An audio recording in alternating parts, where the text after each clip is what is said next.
Welcome to the Fantasy Addiction Network. Today we are talking Week 14 recap of the Buccaneers Colts. Final score: Buccaneers 38, Colts 35.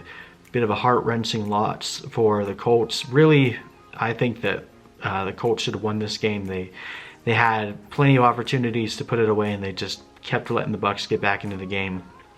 Really rough loss for them.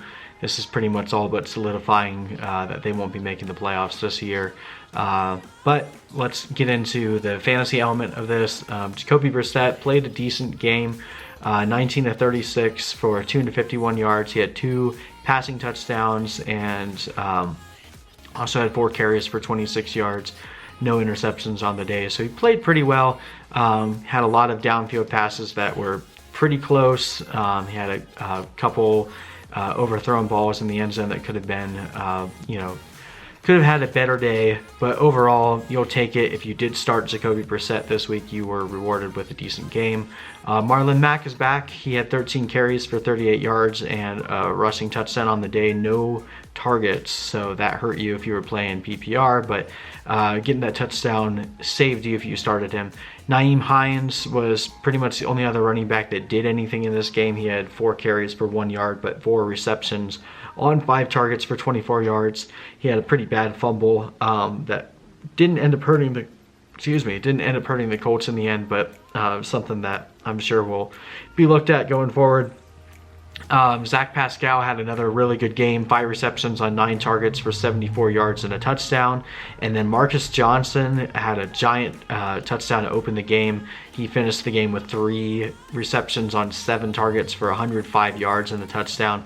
He's someone to monitor. He has really become one of Brissett's go-to targets over these past couple weeks. Last week he had a decent game. This week even better, so definitely someone to keep an eye on. If Hilton does get shut down for the season, we might be looking at Marcus Johnson on the waiver wire. And then Paris Campbell, 3 receptions on 5 targets for 12 yards.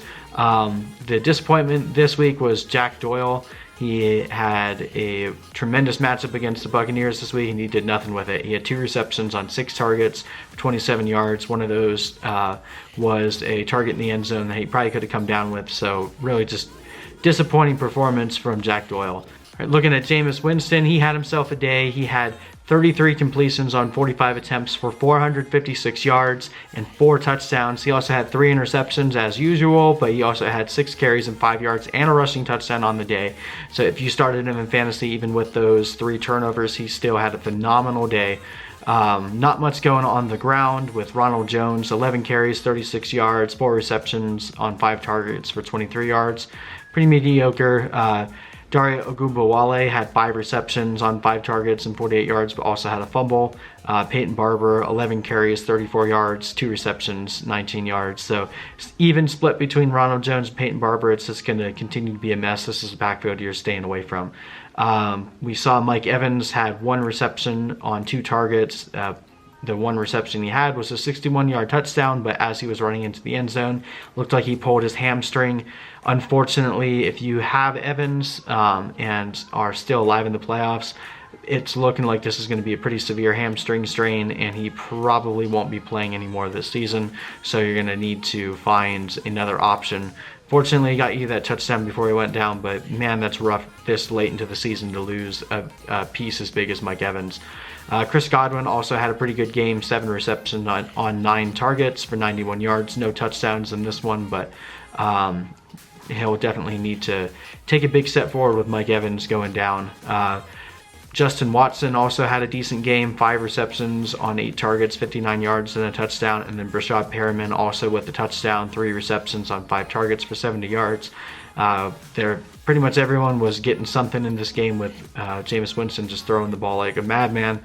Cameron Brate also had a touchdown in this game. He had 4 receptions on 4 targets and 30 yards. And then even O.J. Howard, even though he didn't get a touchdown, he had 4 receptions on 5 targets for 73 yards. So overall, the Buccaneers just would not be denied. The Colts kept trying. They had a pick 6 against Jameis Winston, and their offense had so many chances, but they had a missed field goal towards the end of the game. It just wasn't the Colts' day, and the Buccaneers walked away with it. So if you started pretty much anyone on the Buccaneers side other than their run game, you were probably pretty happy. And then Jacoby Brissett and Zach Pascal got decent amount done. Zach Doyle was the main disappointment for this game. All right, well, hope you guys enjoyed this video. We'll be continuing to post videos all season long, so feel free to like and subscribe, and we will see you in the next one.